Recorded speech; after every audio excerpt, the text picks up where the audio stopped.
So I did see Nickel Boys. Okay.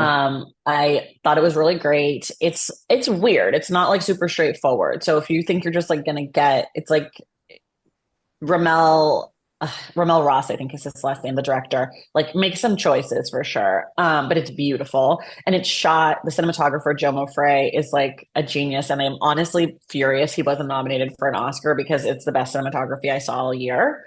I also liked Conclave. I read Conclave before I watched it last year. Like I read it and then immediately watched it. So that was really fun. Um, what other adaptations have I liked recently? What else has there been? I don't, oh, I did. Can I tell you what I didn't like? Yeah, of course. Okay. I didn't particularly care for the adaptation of Erasure into American fiction. I thought it was sort of mid. That's fair. I just thought it was like, I thought it was like sort of the Disneyfication of Percival Everett. I think that Erasure was like doing a lot more. And I feel like they were like, this is a book about representation. And I don't really think that's like what the book was about. Was it a cute movie?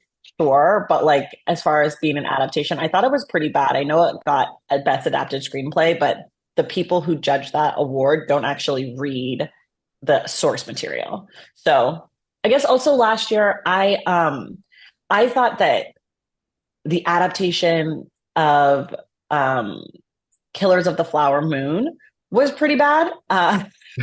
The movie was so long, and the book is really good, and I thought it was sort of a weak adaptation. And then I thought the Oppenheimer was really great. I was surprised. I thought I wasn't going to like Oppenheimer, and then I ended up loving it, which was such a shock to me. Oppenheimer, the movie Um, or the book, the the book? movie. I Okay. thought the movie was really good. I didn't read the book. Mr. Stacks did. He liked it, but it's Sure. like 600 pages with Yeah, I said really pretty. tiny font.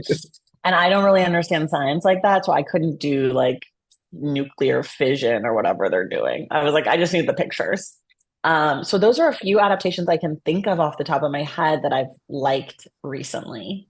Yeah, those are some good choices. And to your point, even some of the ones you didn't like, I definitely see where you're coming from on that. On the Nickel Boys specifically, your book club also read the book. So kind of tell us your thoughts about that. Did you think it did a good job following the book, or just things that you noticed in that? Yeah, it's pretty loyal to the book. I was so the movie was originally supposed to come out in October, which is why we picked the book for October. And I did it with Franklin Leonard, and Franklin Leonard's like Mr. Fancy Hollywood. He's the best. And when I talked to him, I was like, I'm bummed I won't be able to see the movie before we talk about it. And he got me into a screening before they pushed the date back into December. So that was like a very cool LA moment. I was like, I'm so fancy.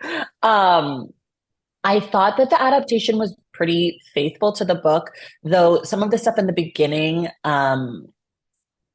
like about life before, I don't want to say too much, but it's about a kid who is sort of, he isn't sort of, he's put in a reform school. It's based on a true place. And before he goes into the reform school, some of the stuff about his life isn't in the movie. They sort of cut a lot of his like backstory or like some of the details of that. And I really like those scenes. I understand why they did it. I don't think if you see the movie and you haven't read the book, you lose out at all. But I was sort of like, oh, was curious to see how they would do some of the scenes that they cut. Um, but overall, it's very faithful. They don't really change anything. Hmm. So, They add some stuff, but they don't. But yeah, it's not. It's pretty much if you've read the book, yes. you'll get exactly what you see. If you enjoyed that clip, make sure you head over to www.bookupapp.com to download our app so you can connect with your favorite bookish content creators, start conversations, and start your own book club.